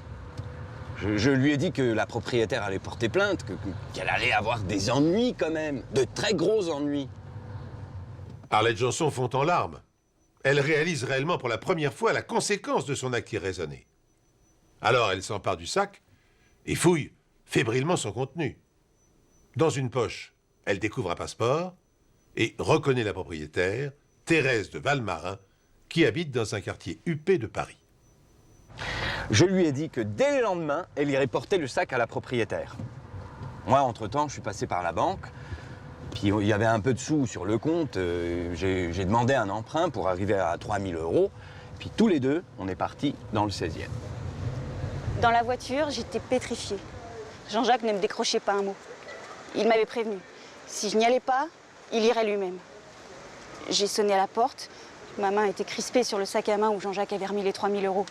Je sentais mes jambes flageoler sous moi. Enfin, un domestique est venu m'ouvrir. J'ai juste bafouillé. Le sac, c'est moi. Le domestique a eu un mouvement de recul. Il devait être dégoûté par la sale petite voleuse que j'étais. Il a juste dit « Ah, c'est vous ». Puis il m'a fait entrer dans le salon et là, j'ai attendu longtemps. Très longtemps. Pour moi, c'était clair. Madame de Valmarin était en train d'appeler la police, qui allait pas tarder à arriver, et Jean-Jacques allait me voir ressortir entre deux agents. Je crois qu'à ce moment-là, je voulais mourir. Quand j'ai vu Arlette Janson dans mon salon avec mon sac à main sur les genoux, mais elle ressemblait à un petit oiseau tombé du nid. Madame Thérèse de Valmarin est entrée. J'étais pétrifiée. Quand elle s'est approchée vers moi, je lui ai tout dit, tout, d'une traite, la phrase que Jean-Jacques m'avait fait répéter. « Madame, je vous rapporte votre sac, pardonnez-moi, j'aurais dû le faire plus tôt. » Et là, je n'ai alors rien compris. Elle a éclaté de rire. J'ai bien vu sa mine étonnée. Elle voulait que je lui pardonne. Après ce qu'elle avait fait pour moi. Je l'ai embrassée, oui. Je me demandais si c'était elle ou moi qui était folle. Après m'avoir embrassée, elle m'a demandé si j'avais vu ce qu'il y avait dans le sac. Je lui ai dit de ne pas s'inquiéter, que les 3 000 € y étaient. Mais le quiproquo ne s'arrête pas là. Thérèse de Valmarin va faire une incroyable révélation à Arlette. Ah non, je ne parlais pas de l'argent, mais des 2 billets d'avion. Oh, bien sûr, au début, j'avais été très contrariée de les perdre. J'avais eu tellement de peine à les obtenir. Et Rose aussi était ennuyée. Hein. Oh là là, fini notre golf à Rome. Ah, mais visiblement, ce que cette brave Arlette Janson ne savait pas, eh bien, c'est qu'elle nous avait tout simplement sauvé la vie. L'avion privé que nous devions prendre s'était écrasé à l'atterrissage. Vous vous rendez compte? Il n'y a eu aucun survivant. C'était comme si mon pire cauchemar s'était transformé en rêve. Elle m'a même donné les 3 000 €. Je lui avais sauvé la vie. C'est vêtu de sa magnifique robe bleue signée d'un grand couturier qu'Arlette Janson se rend au mariage de sa sœur et Jean-Jacques, son mari, est le plus fier des hommes. Au même moment, non loin de Rome, Thérèse de Valmarin et son amie Rose jouent tranquillement au golf. Pour une fois, dans cette histoire, le destin aura bien fait les choses.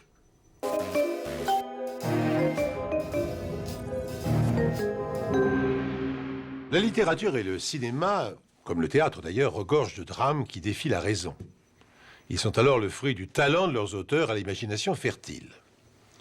L'histoire que vous allez voir maintenant donnerait matière, j'en suis sûr, à un excellent thriller. Seule différence, mon histoire, elle est parfaitement authentique. Voici l'histoire de Lucie et Maurice Riva. Pierre Berthier, un ingénieur qui a longtemps été l'ami de Maurice, évoque sa personnalité hors du commun. C'était indéniablement une intelligence supérieure. Un inventeur universel, comme il y en a peu par génération. Beaucoup d'entreprises l'ont courtisé, vous savez. Mais il tenait à son indépendance. C'était un créateur à sa façon. Il a abordé différents domaines avec le même succès à chaque fois. Maurice Riva était un inventeur génial. Sa femme, qui a travaillé avec lui, en témoigne. Mon mari a fait plusieurs inventions. Il a inventé un télescope géant, un nouveau système d'airbag, une batterie pour appareils portatifs, des outils dentaires et plusieurs autres encore. D'ailleurs, il a énormément fait pour la robotique en France. C'était un super cerveau. Et je vous assure, un homme remarquable. Loyal, équilibré, courtois.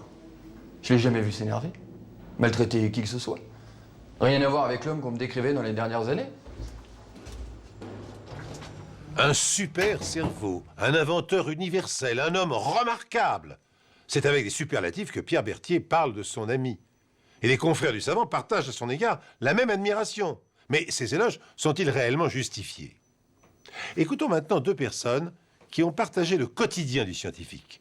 Raymond Truong, qui fut son domestique pendant une dizaine d'années, et Lucie Riva, son épouse. Avant et après l'accident, c'était différent. Très différent.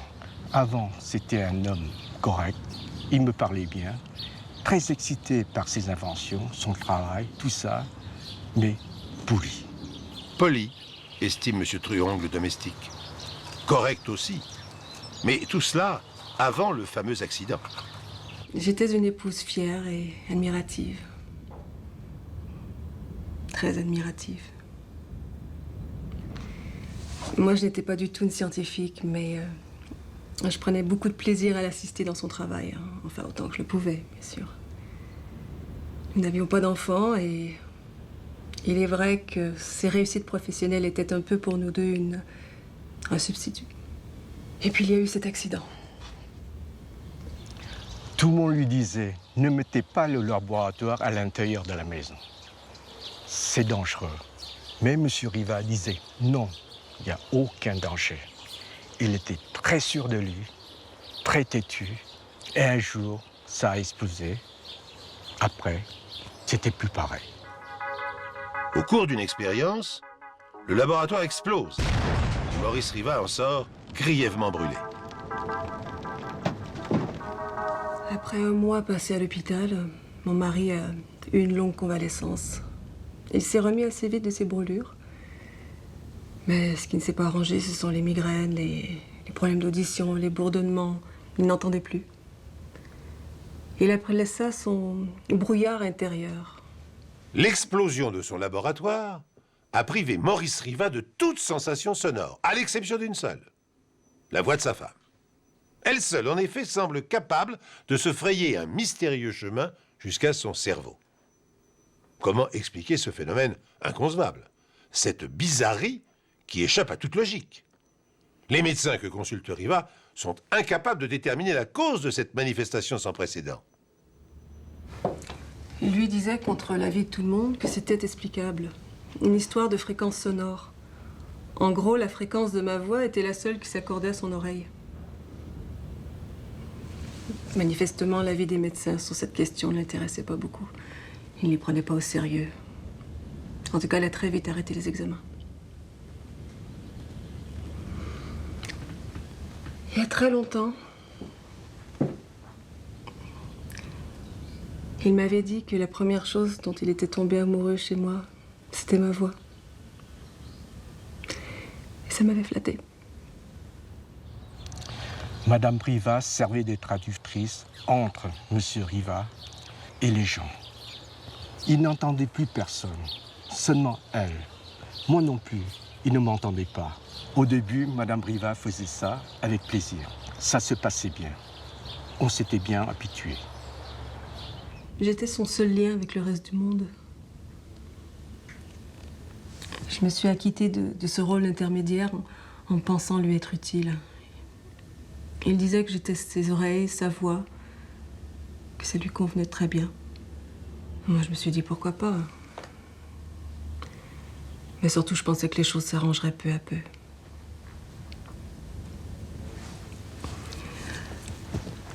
Mais pas du tout au contraire.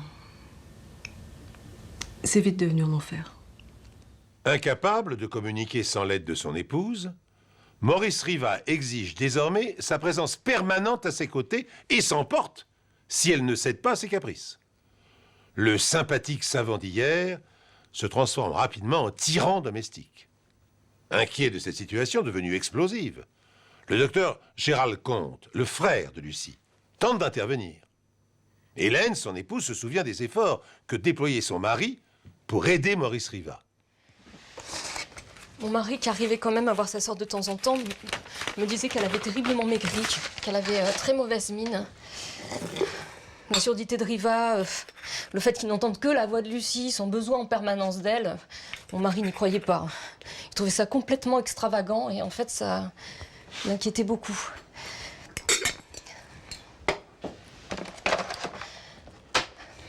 Un jour, il a insisté pour aller parler à Riva, enfin, par l'intermédiaire de Lucie, évidemment, qui traduisait entre guillemets. Et il lui a conseillé, avec beaucoup de diplomatie, d'aller consulter un psychothérapeute.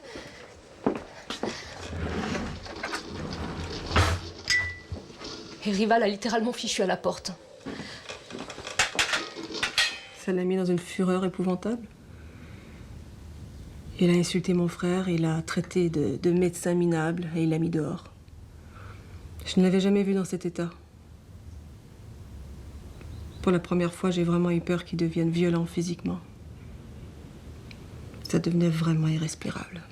Quelques jours plus tard, mon mari, qui cherchait une solution pour sa sœur, lui a proposé de venir travailler à mi-temps avec lui à son cabinet en tant que secrétaire. Elle a d'abord été très réticente et puis finalement elle a accepté. En fait, elle ne demandait pas mieux. Elle avait terriblement besoin de s'aérer et de se libérer de cette emprise qui était véritablement en train de devenir une séquestration. Avec inquiétude, mais détermination, Lucie Riva fait part à son mari de son intention de travailler à mi-temps, en qualité de secrétaire, dans le cabinet médical de son frère. Et à son étonnement, son mari n'a pas la réaction violente qu'elle redoutait.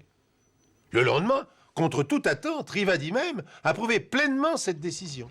Ce changement de rythme de vie, cette activité extérieure, feront à Lucie le plus grand bien. L'idée de me voir travailler semblait plaire à Maurice. À ce moment-là, il avait retrouvé un certain dynamisme. Ses migraines semblaient moins fortes et moins fréquentes. Il a repris le travail en quelques jours. Il se passionnait pour un nouveau projet dont il parlait tout le temps. Un économiseur d'essence. Il était de nouveau excité par son travail. Moi, je trouve ça bizarre. Il travaillait sur une nouvelle invention, un appareil qu'on met sur le moteur des voitures pour économiser l'essence. Il a testé sur sa voiture, il l'a roulé pendant plusieurs heures et il est revenu très satisfait en disant « ça marche ». Il pensait économiser 50% d'essence. Il disait que le pétrole allait devenir rare et que cette invention allait le rendre très riche. Cette invention tombe à pic pour les Riva.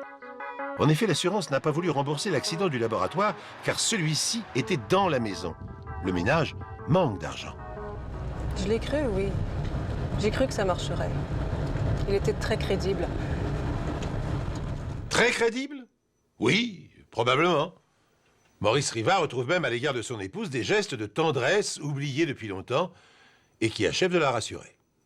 Car, en dépit de sa surdité, Riva est redevenu le savant passionné, l'ingénieur bouillonnant de créativité d'autrefois.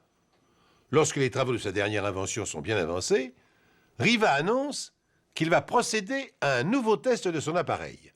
En scientifique méthodique, il décide d'en équiper la voiture de son beau-frère à son insu. De cette manière, Gérald de Comte n'aura pas la tentation d'interpréter avec indulgence les résultats de l'expérience. Chaque matin, en se rendant à son cabinet, mon mari allait chercher sa sœur en voiture. Leur maison était située sur le trajet. Ensuite, ils avaient pris l'habitude d'aller prendre un rapide petit déjeuner dans une brasserie qui était située à 200 mètres environ du cabinet. Et Riva était parfaitement au courant de cette habitude. L'appareil était très facile à installer. Mon mari avait donc prévu de l'installer dans la voiture pendant notre pause petit déjeuner, pendant que nous étions à la brasserie. La voiture était garée dans une rue toute proche. Il se trouve que ce matin-là, je ne suis pas remontée dans la voiture avec mon frère, en sortant de la brasserie. Je me suis rappelé tout à coup que j'avais une lettre recommandée à aller chercher à la poste et j'ai donc dit à Gérald en sortant du café que je le rejoindrais à pied au cabinet. Je suis partie en direction de la poste. Gérald de Comte quitte sa sœur en sortant du café. Il monte dans sa voiture et il met le contact. Dans un vacarme assourdissant, la voiture explose et tue sur le coup son conducteur. À cet instant précis, Maurice Riva appelle le commissariat. Un policier décroche et demande l'objet de l'appel. Maurice Riva, qui n'est pas sourd, entend parfaitement la question et répond froidement qu'il vient d'assassiner sa femme et son beau-frère.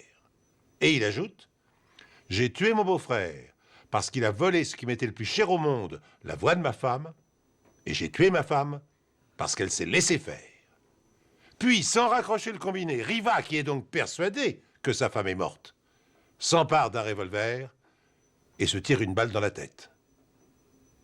Interrogé par la police, Raymond Truong, le domestique, a déclaré « Maurice Riva était l'homme le plus intelligent et le plus fou que j'ai jamais côtoyé. »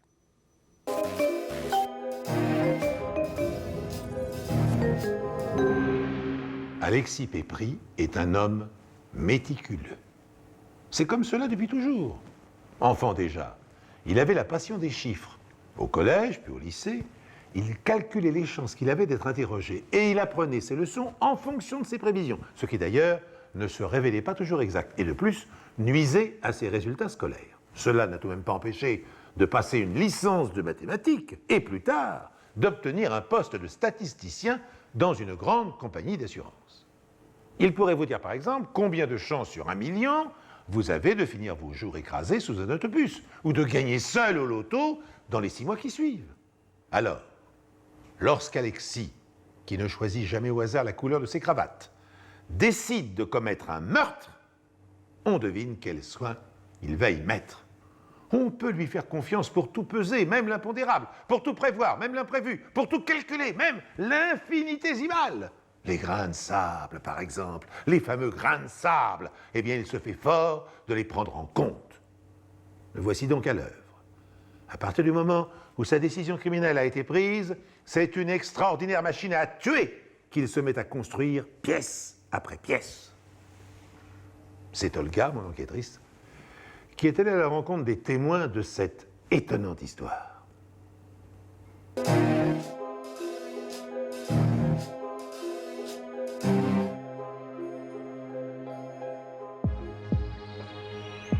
Les forêts, les bois, les endroits isolés ont toujours attiré les assassins.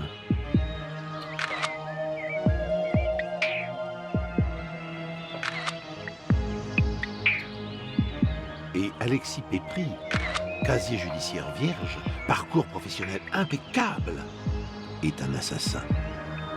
Un assassin en devenir, un assassin qui se prépare, qui se forme, qui se mesure, qui s'entraîne.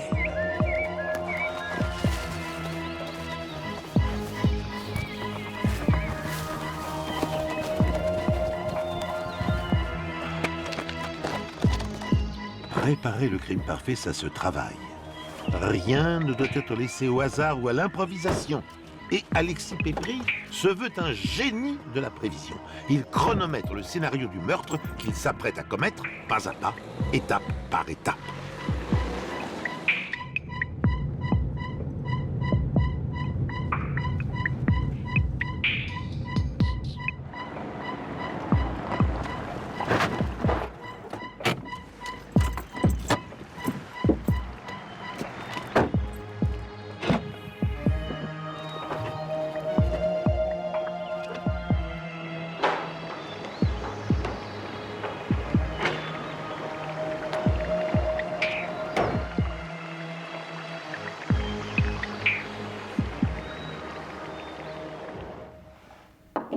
Alexis a repéré les lieux de son crime à venir. Il a minutieusement calculé les temps nécessaires. Il a prévu les différents empêchements qui pourraient le freiner dans sa décision irrévocable de tuer Inès, cette jeune femme qu'il vient de rencontrer.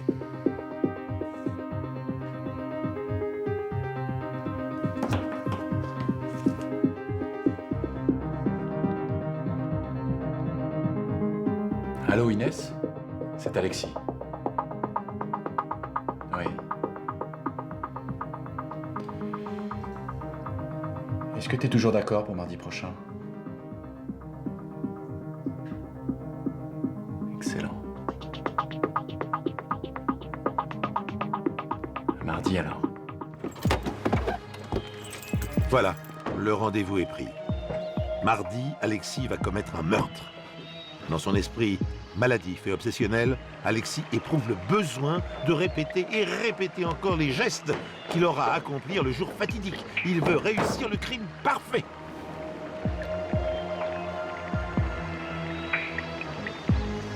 Le jour du meurtre est arrivé. Alexis vérifie une dernière fois, froidement, tout le matériel dont il va avoir besoin.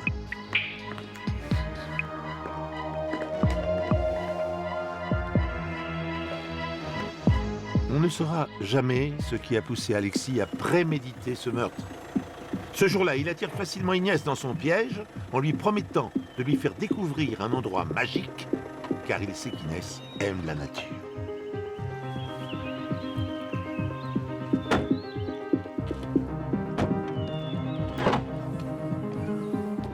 C'est une belle journée, non?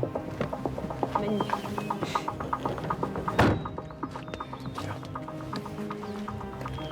Inès, elle, semble heureuse de sortir avec ce bel homme élégant, romantique et si prévenant. Tu m'emmènes où? J'aime bien cet endroit. C'est l'arbre des randées. Inès.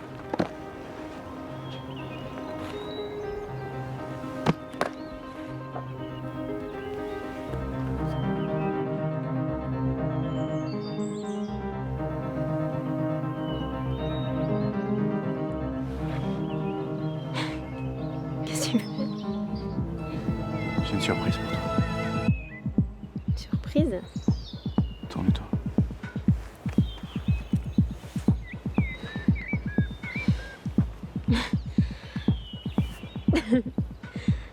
C'est quoi? Tu verras. Ça se mange? C'est doux? Je crois, oui. Alexis? Alexis? C'est une bonne surprise, j'espère. C'est une bonne surprise. Au moment même où Inès court le plus grand danger dans les bras de son assassin, François Larosse décide par un pur hasard de s'arrêter en forêt. Il ne peut pas se douter du drame qui est en train de se dérouler à quelques mètres de là.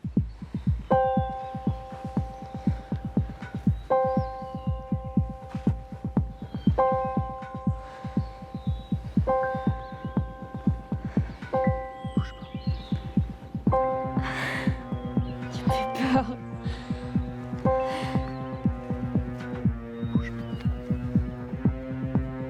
Arrête.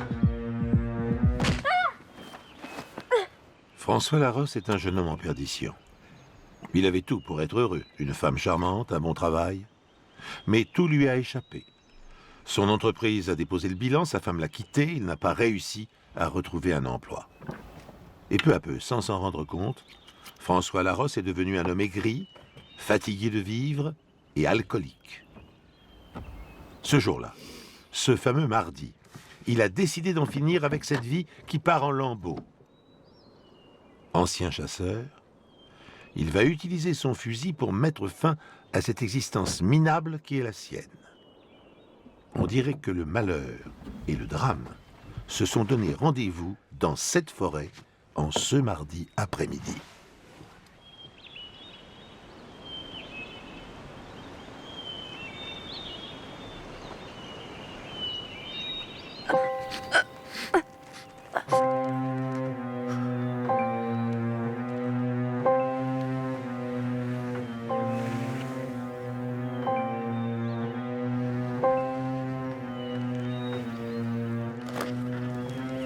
Alors qu'Alexis accomplit méthodiquement son horrible meurtre, presque satisfait de lui-même, François Larosse, à la dérive, s'apprête à commettre l'irréparable.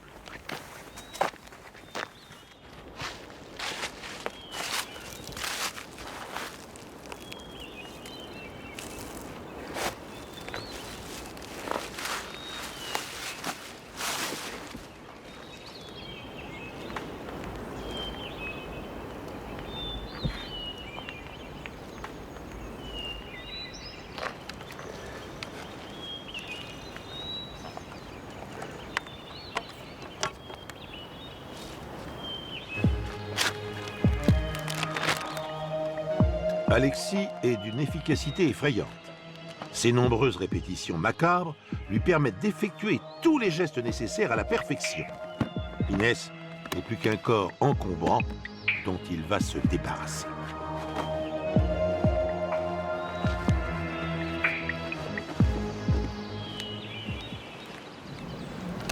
À quelques mètres de là, François Larosse est complètement perdu dans ses idées noires. Je supportais plus rien. Les anxiolytiques, le stress, les crises d'angoisse, la solitude.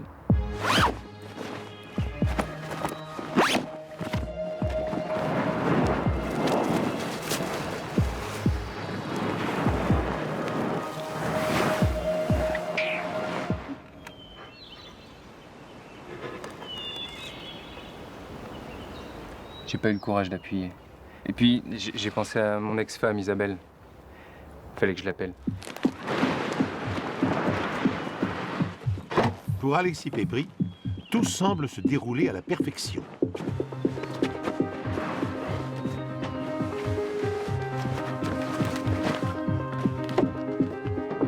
Tout? Non. Dans toutes ses prévisions les plus précises, Alexis avait oublié de calculer la probabilité de se tromper de voiture. Car en effet, François Larosse possède exactement le même modèle, de la même couleur que lui. La coïncidence est incroyable, mais c'est ainsi. Le beau plan d'Alexis Pépry vient de s'écrouler. Il a mis le cadavre d'Inès dans le coffre d'un parfait inconnu.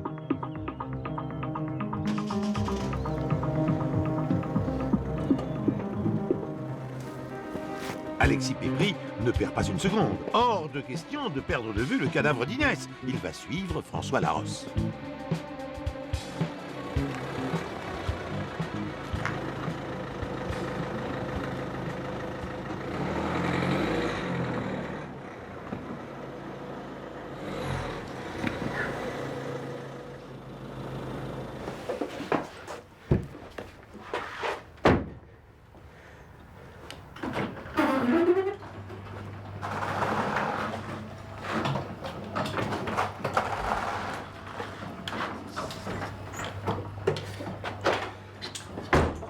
Vous étiez dans quel état d'esprit quand vous êtes rentré chez vous? J'étais dans une sorte de tunnel.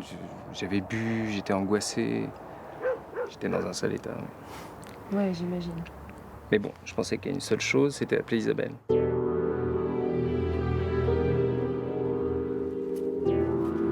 Alexis est un garçon froid, méthodique et résolu. Il échafaude un nouveau plan pour récupérer le corps. Rien n'est encore perdu. Il pénètre assez facilement chez François Larosse.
François m'a appelé en fin d'après-midi. Il était en larmes, il avait bu. Et il m'a dit qu'il avait peur de faire une connerie. Ça, c'est pour reprendre ses mots. Oh là là, ça vous a inquiété? Non, pas vraiment. Écoutez, je commençais à m'habituer à tous ces coups de fil tous les jours. Il m'appelait, il voulait que je revienne. Et vous, vous n'aviez pas envie? Non, François avait plus besoin d'une psychothérapeute que de moi.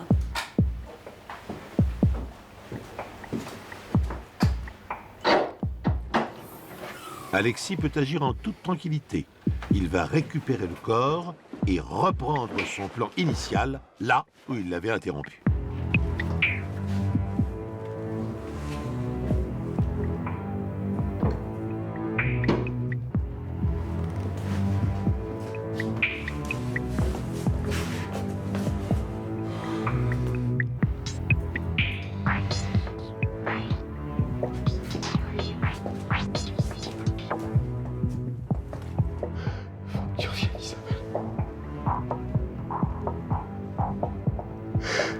Isabelle, faut que tu viennes, Isabelle.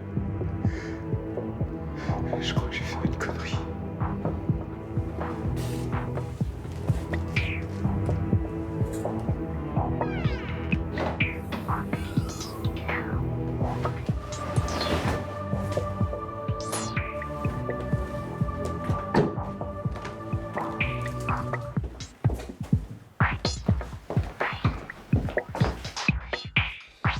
Finalement, il élabore un nouveau plan plus sophistiqué. Il va profiter du sommeil d'ivrogne de Larosse pour disséminer chez lui des preuves de son crime.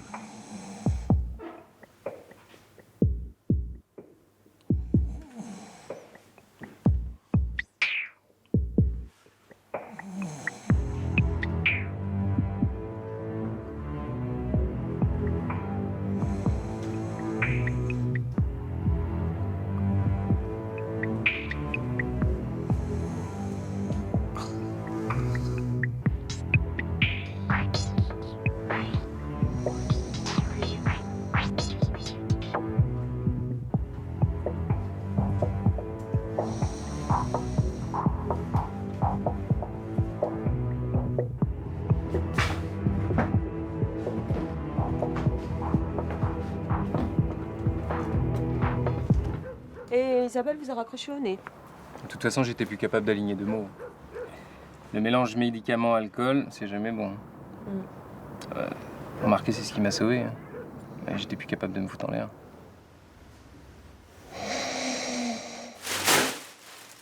Alexis Pépry rentre chez lui et récupère tous les objets qui le compromettent dans le meurtre d'Inès.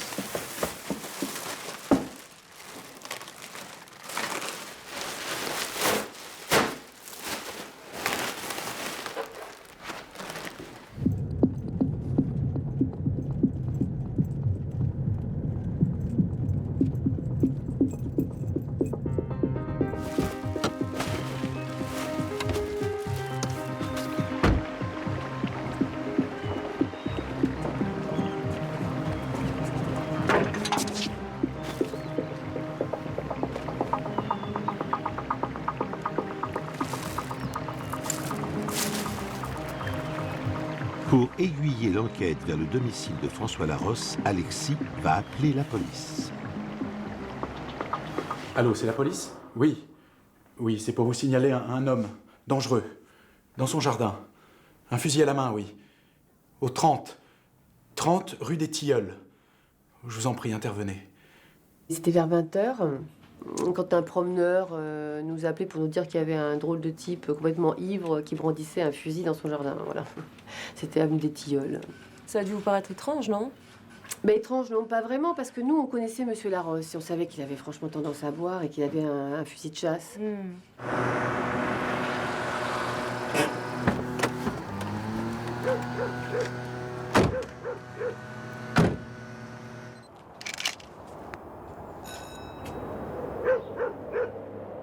Je dois vous dire que quand on est arrivé, il était manifestement dans un état d'ébriété avancé. Hein. Ouais. Monsieur Larosse, bonjour, capitaine Venant. On a appris que vous jouiez avec votre fusil de chasse. Hein? C'est ça? On peut le voir, le fusil de chasse, monsieur Larosse? Oui.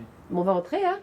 Visiblement, ça n'a pas l'air d'aller très fort. Hein. Ouais, c'est moins qu'on puisse dire. Si, ça va, ça va. Bon, d'ailleurs, il tenait à peine debout, hein. Voilà. Alors, c'est par là. Le fusil. Effectivement, ouais. Et il y a les cartouches, là, pour cette arme? Dans le coffre. Dans le Eh ben, on va voir ça. Ah, attention à vous. Bah ouais, sont là les cartouches, tiens. Impeccable. Et ça, c'est quoi? Ça, c'est... Je sais pas. Regardez. Ouais. Oh, c'est pas vrai! Allez, tu bouges plus. Vas-y, bouge plus, vas-y. Vas-y, les canettes, là. Allez, reste tranquille. Bouge pas. Mais vous avez ressenti quoi quand vous avez découvert le corps?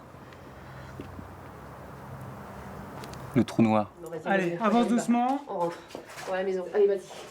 Voilà, tranquille. Voilà. Alexis Pépry, fasciné par son propre meurtre, épie tous les faits et gestes de la police. Allez, la Rosse. On y va. Allez, on verra ça tout à l'heure. Vous lui avez demandé ce que le corps faisait dans le coffre? Bien sûr, mais il a prétendu, vous allez rire, que quelqu'un d'autre l'avait mis dans son coffre pendant qu'il dormait. Oui, vous l'avez pas cru. Imaginez-vous avec un type en face de vous qui vient de commettre un meurtre et qui est complètement ivre et qui a même pas pris la peine de cacher le corps. Et comment vous avez vécu ces premières heures? J'étais KO. Je comprenais rien à ce qui se passait. Les filles qui venaient, ils me posaient des centaines de questions. Depuis quand je connaissais la fille, pourquoi je l'avais tuée, depuis combien de temps le corps était là, pourquoi j'avais un fusil chargé dans ma voiture. Enfin, j'avais pas le temps de répondre à une question qui m'en posait déjà une autre.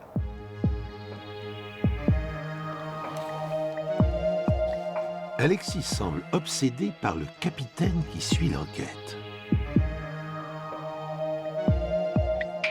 J'ai donc pris mon fusil. Pourquoi faire? Pour me suicider. Pour me suicider. Bon, et là tu rencontres quelqu'un sur le chemin. On recommence là. Alors, ça. Dis-moi ça. Ça. Là, regarde bien c'est quoi?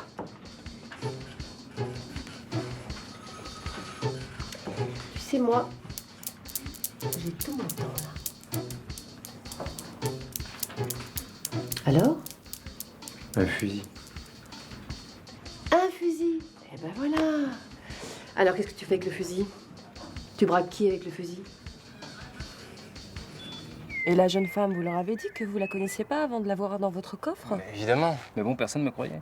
Bah, et vous en pensiez quoi de tout ça? Il fallait que j'arrête de boire. Pour qu'on ne remonte pas jusqu'à lui, Alexis Pépry a l'ingénieuse idée de faire repeindre sa voiture d'une couleur différente. Faut changer les 4 pneus aussi. Allez, tu rentres là-dedans. Voilà. Tu vois, on est gentil, on te laisse réfléchir. Alors profite-en, ok? La capitaine venant m'a demandé si François m'avait appelé ce jour-là. Je lui ai répété notre conversation. Allô, faut que tu viennes Isabelle, je crois que je vais faire une connerie. Vous pensiez que votre témoignage pourrait avoir de telles conséquences? Bien sûr que non. Enfin, on m'avait pas dit que François avait été arrêté pour meurtre. Moi, je pensais juste qu'il avait été interpellé parce qu'il avait trop bu et... Enfin, ça lui était déjà arrivé auparavant depuis qu'il déprimait. Ouais, je sais. Alexis Pépry est venu spontanément au commissariat? Oui, parce qu'en fait, il voulait savoir si on n'avait pas eu vent d'un accident dans la région, parce qu'en fait, il n'avait pas retrouvé son amie depuis la veille, il s'inquiétait terriblement pour elle. Ouais. Puis ça m'a fait un drôle d'effet parce que quand il a fait cette description, j'ai tout de suite pensé à la fille qu'on avait trouvée. Et puis, ce que je pouvais faire, c'est que l'emmener à la morgue.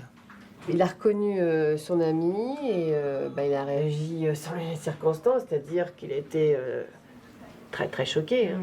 Et les policiers vous ont dit quoi? Ils m'ont fait comprendre que je resterais en tôle tant que j'avouerais pas le meurtre. Ils m'ont inventé un scénario pas possible. Ils disaient que je l'avais rencontré sur la route en sortant du bar, que je l'avais pris en stop, que je l'avais emmené dans la forêt pour coucher avec elle. Mais comme elle avait pas voulu, je l'avais tuée. Ils ont utilisé les grands moyens pour vous faire craquer, quoi. C'était pas difficile, j'étais tellement mal. Je me suis même demandé s'ils avaient pas raison. Quoi? Vous doutiez du fait d'avoir tué Inès? J'étais dans une spirale. Ils n'arrêtaient pas de répéter qu'ils avaient mes empreintes partout sur le corps. Ils ont même dit qu'il y avait un témoin qui m'avait vu la faire monter dans ma voiture. Au bout d'un moment, moi, je me suis demandé si je l'avais pas rencontrée, cette fille. J'avais tellement bu ce soir-là. Si je l'avais vraiment tuée. Quelques jours plus tard, Alexis récupère sa voiture méconnaissable. Merci.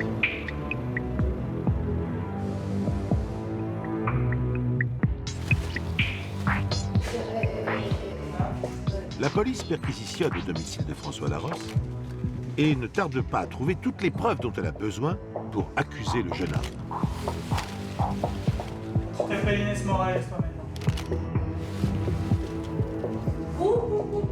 Le gros lot. Allez, au revoir. Ah ouais, c'est le rouge à lèvres qu'il y a aujourd'hui.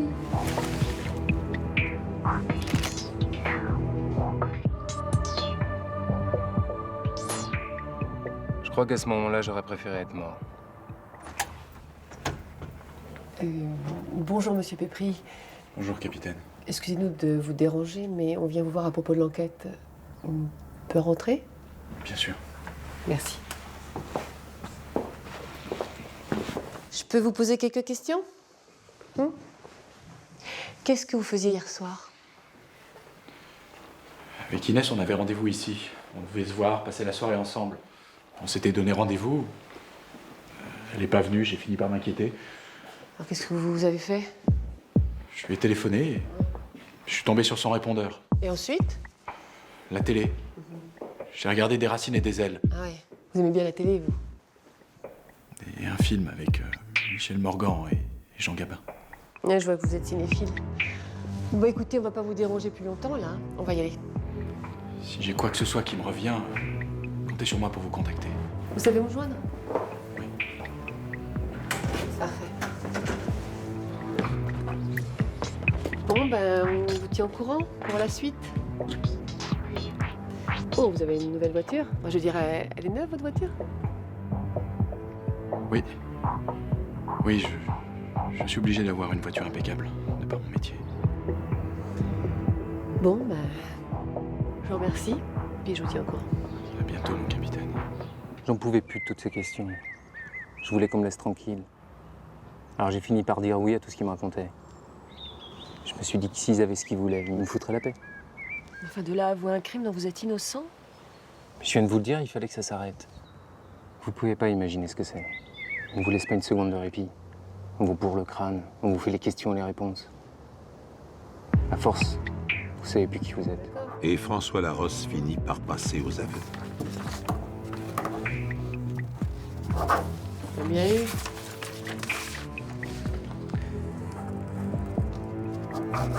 Monsieur Pépry était au courant du déroulement de l'enquête? Pépry, au courant de l'enquête? Attendez, c'est... Non, là, c'est un euphémisme. Il était là tout le temps, 24 heures sur 24, au commissariat pour nous demander comment se déroulait l'enquête. Hein. Mais c'est pas un peu bizarre comme comportement, ça? Je dirais oui et non. Oui, parce que c'était trop. Non, parce que c'était quand même l'ami de la fille assassinée.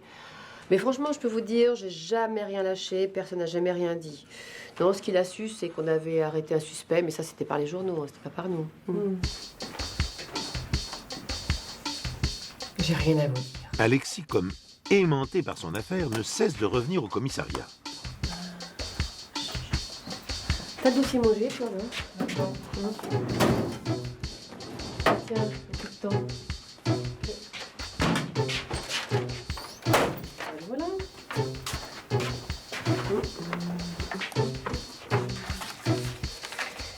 Au revoir, monsieur Pépry.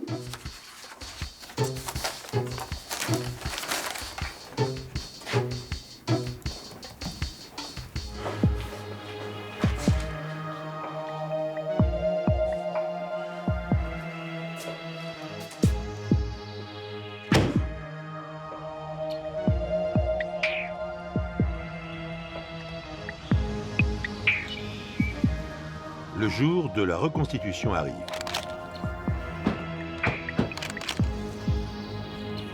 Mais il y a quelque chose que je comprends pas. L'autopsie a montré qu'Inès aurait été frappée par un objet lourd avant de tomber inconsciente et d'être étranglée. Donc, elle n'a pas pu être tuée par une balle. Donc le fusil de François Larosse ne pouvait pas être l'arme du crime. Bonne déduction, hein, bravo. Vous êtes sur le bon chemin. Oui, mais en fait, ce que je voulais vous dire, c'est que nous, on a tout de suite pensé que le fusil de chasse, en fait, il avait servi à menacer Inès, afin qu'il puisse l'emmener dans la forêt.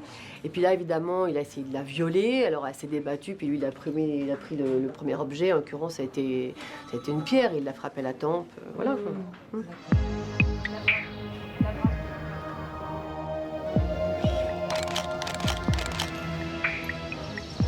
François Larosse ne se montre pas très coopératif.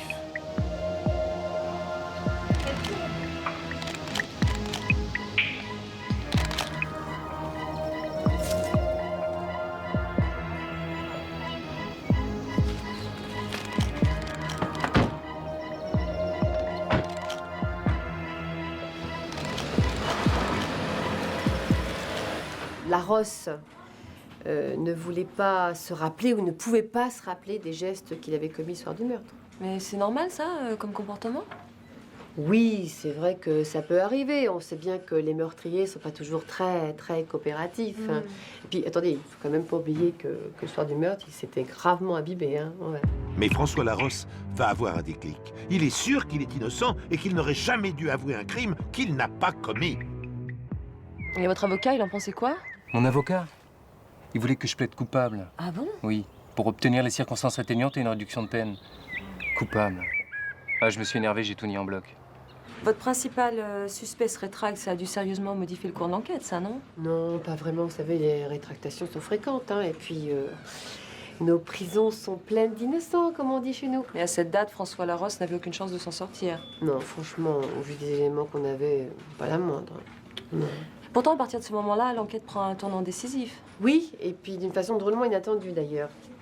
Pépry venait toujours au commissariat prendre des nouvelles du déroulement de l'enquête. Jusqu'au jour où, ce fameux jour justement, où je me suis tellement énervée que là j'ai décidé de lui parler franchement. Alors je suis allée à sa voiture et j'ai posé ma main sur la carrosserie. Et là, je vous donne en mille, j'ai eu la main tachée par la peinture rouge. Ah oui? La peinture fraîche? Carrément. Alors moi j'ai essayé de savoir d'où venait cette peinture et j'ai regardé un petit peu le véhicule et je me suis aperçue qu'il y avait une éraflure sur la portière. Attendez, le truc c'est qu'il m'avait jamais dit, lui, qu'il allait faire peindre sa voiture. D'accord, c'est ça qui vous a mis la puce à l'oreille. Ah bah oui, c'était une drôle de puce même. Attendez, quand je me suis aperçue qu'en dessous de la peinture rouge, il y avait la peinture grise, mais imaginez-vous que ça a été vite. Là j'ai tout de suite pensé à la voiture de Larosse. Sonne. Mais vas-y, go. Oh, perquisition. T'as quelque chose à nous montrer? Bon, bah évidemment, il n'y a rien d'intéressant ici. Alors attends, t'as bien un sous-sol d'ailleurs, tiens, un sous-sol. Emmène-nous le sous-sol tout de suite. Allez, avance, dépêche-toi. Et la police va découvrir l'inquiétant univers d'Alexis Pépry.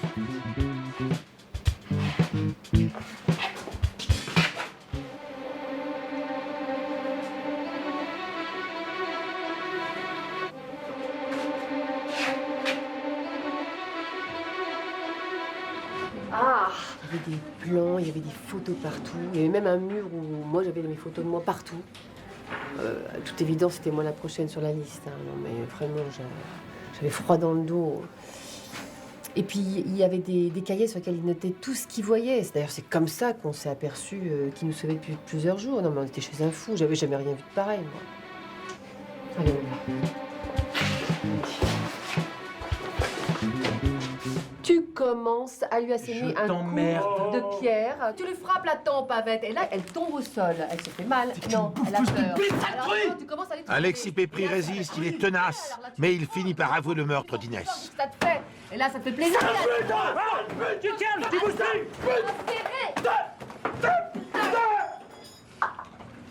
Donc François Larosse était bien innocent.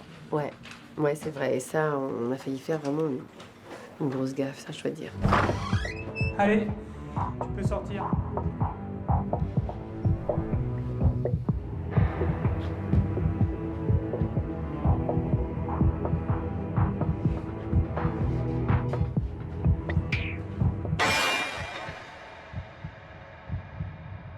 Alexis Pépry a été condamné à 20 ans de prison pour le meurtre d'Inès Morales. Et comment pensez-vous qu'il a occupé sa détention? Eh bien, en compagnie des chiffres, bien sûr. Prisonnier modèle, il a vite été surnommé par ses co-détenus la calculette. Et il leur rendait volontiers service chaque fois qu'il rencontrait un problème mathématique. Durant ces longs mois d'inactivité forcée, il s'est aussi amusé à calculer la date de sa sortie de prison. Il a pris son temps, intégrant les uns après les autres tous les paramètres, son absence d'antécédents judiciaires, sa bonne conduite, sans parler de toute la jurisprudence qu'il a pu réunir, et il a conclu qu'il serait libéré le 9 avril 2009 à midi.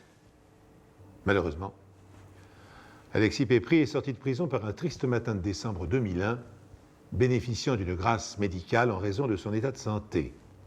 Et il est mort 2 mois plus tard d'un cancer généralisé. Même les plus méticuleux peuvent parfois se tromper.